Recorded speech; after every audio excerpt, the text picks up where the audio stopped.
The reason why I don't identify as foundational Black American or FBA, I identify as Black American, is because I don't want anybody lumping me in with these types of Black people.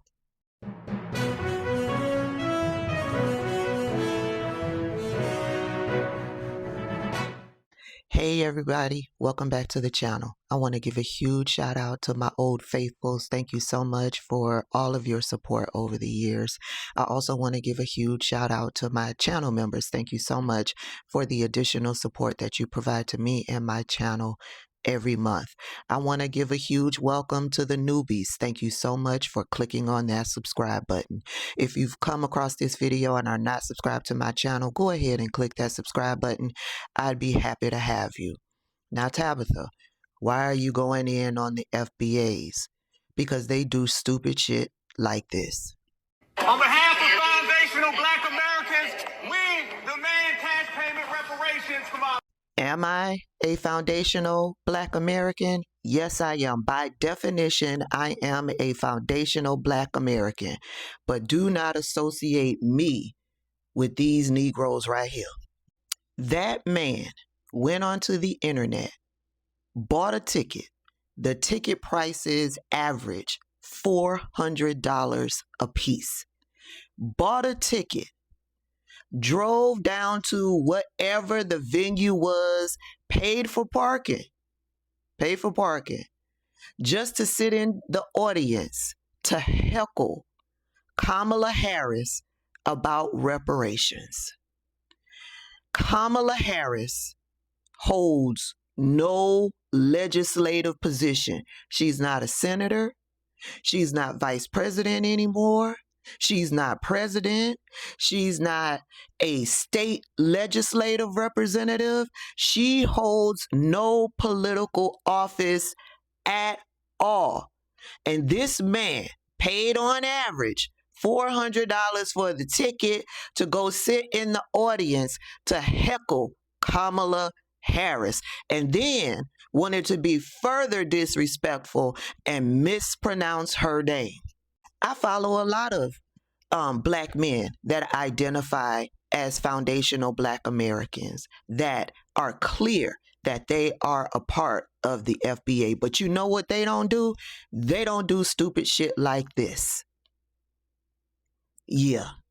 Furthermore, it is disturbing to know that there are Black men out there screaming at Kamala Harris about reparations when they clearly don't know that she has come out in support of reparations. Where do you stand on some form of reparations for Black people?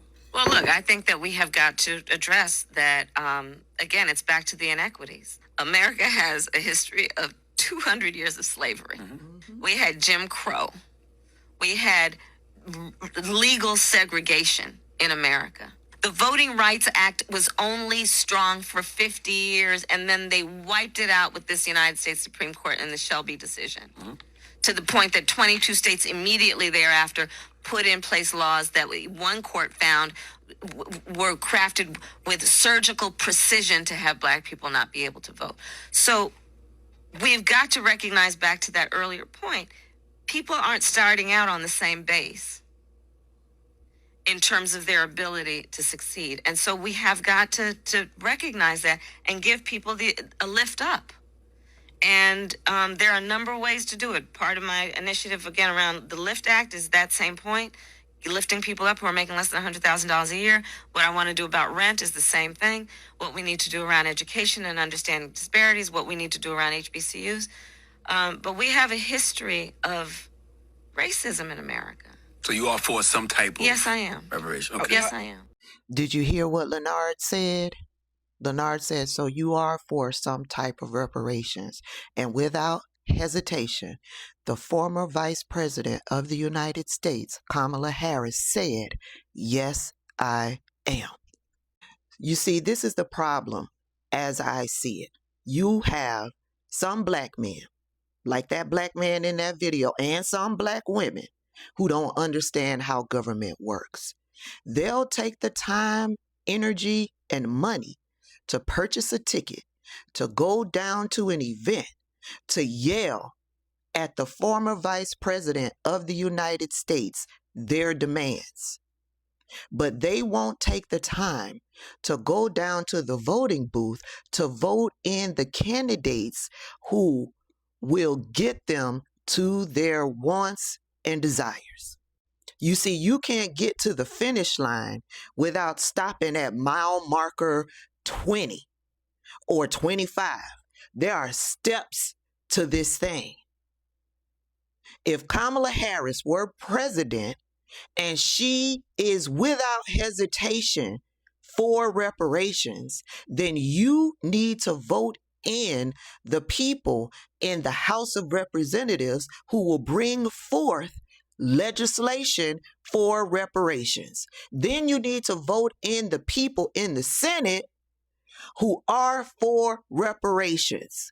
That way, your candidate who's for reparations will bring forth legislation. And then you need to have enough people in the House of Representatives who are for reparations to back up that bill and vote for that bill. And then when it gets passed on to the Senate, you have enough people in the Senate that support reparations that will vote for that bill so that it passes the House and the Senate to get to Madam Vice President, or in this scenario, President of the United States, Kamala Harris, who will then sign it into law.